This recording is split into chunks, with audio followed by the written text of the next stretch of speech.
আসসালামু আলাইকুম রহমতুল্লাহ। আমি রায়হান মাহমুদ কষ্টের প্রবাস থেকে বলছি। আশা করি সকলে ভালো আছেন। আমি আলহামদুলিল্লাহ অনেক ভালো আছি। তো আজকে আপনাদের সামনে আবার চলে আসলাম। আজকে কিছু বিষয় নিয়ে আলোচনা করব।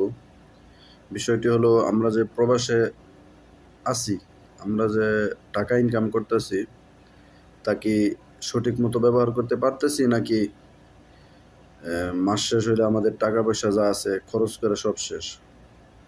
এখন কি এইভাবে যদি চলে, আপনি 10 বছর 20 বছর যখন আপনি প্রবাস থেকে দেশে ফিরবেন, তখন দেখবেন আপনার ব্যাংক ব্যালেন্স কিছুই নাই। সুতরাং ভাই, আমরা এই প্রবাসে এত কষ্ট করে টাকা কামাই, আমাদের মাসে কিছু সঞ্চয় করা দরকার ভাইজান।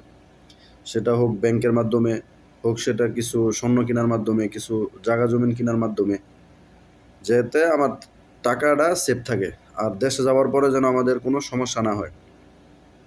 বেশিরভাগ প্রবাসী ভাইদের ক্ষেত্রে দেখা গেছে যে দেশে যায়, একবারে যখন যায়, যাওয়ার পরে 2 মাস 5 মাস 6 মাস পর আবার একটা বেকাল হয়ে যায়, মানে অস্থির অস্থির হয়ে যায় যে আমার তো দেশে চলবো না, আমি তো দেশে থাকতে পারবো না। ভাইজান, এই জন্য আমরা শুরু থেকে যদি এই প্ল্যানটা নিয়ে চলতে পারি, ইনশাআল্লাহ অবশ্যই আমরা সফল হব ভাই।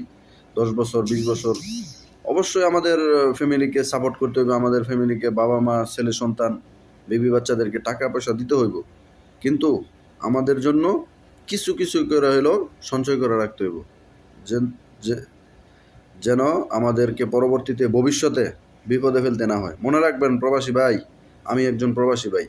ভাই, কত কষ্ট করার পরে যে টাকা আসে, এটা একমাত্র যারা প্রবাসী বাইরে আছে তারা ছাড়া আর কেউ এই কথাটা বুঝবো না। সুতরাং এজন্য বলি ভাই, সময় থাকতে কিছু সঞ্চয় করেন, কিছু নিজের জন্য রাখেন, একটা অ্যাকাউন্ট করেন। এখন সৌদি আরব থেকে অ্যাভেলেবেল অ্যাকাউন্ট করা যাইতেছে ব্যাংকের মাধ্যমে। তো ব্যাংকের মাধ্যমে একটা অ্যাকাউন্ট নিজের নামে করেন ভাইজান। আজ থেকে যারা মনে করেন, আরও যারা পুরানো প্রবাসী ছিল, আমাদের সিনিয়র যারা, তাদের মুখের থেকে আমরা অনেকেই শুনি, অনেক গল্প শুনছি যে ভাই 20 বছর 25 বছর হয়ে গেল প্রবাস জীবনে, অথচ আমার পুঁজি নাই 1 টাকাও।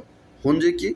ছেলে মেয়ে মানুষ করছি, বউ পালছি, বাপ মা পালছি, একটা বাড়ি করছি, শেষ, আমার পুঁজি আর নাই। এখন আমি দেশে গিয়ে কী করবো? এই জায়গায় আপনার মানে জীবন শেষ করে দিতেছে। আসলে ভাই, এর কোনো মানে হয় না। প্রবাসীরা আমাদের মন অনেক সরল সোজা, তাই বলে আমাদের নিজের কোনো ভবিষ্যৎ নাই? আমরা নিজেরা কেন পরবর্তীতে গিয়ে আরেকজনের সম্মুখীন হইতে হইব, আরেকজনের মুখাপেক্ষি হইতে হইব যে সেই লোকটা যদি টাকা দেয় তাহলে আমি চলতে পারবো, না দিলে শেষ? না ভাই, এই ভুলটা যেন আমরা কোনো প্রবাসীরাই না করি, এই জন্য বিশেষভাবে অনুরোধ। তো সকালে ভালো থাকবেন, দোয়া ও শুভকামনা রইল আমার সকল প্রবাসী ভাইদেরকে। আপনারা সবাই সেভে থাকবেন, সুস্থ থাকবেন এবং নিজের যত্ন নেবেন, এবং খুব সাবধানতাভাবে চলাফেরা করবেন প্রবাসের মাটিতে।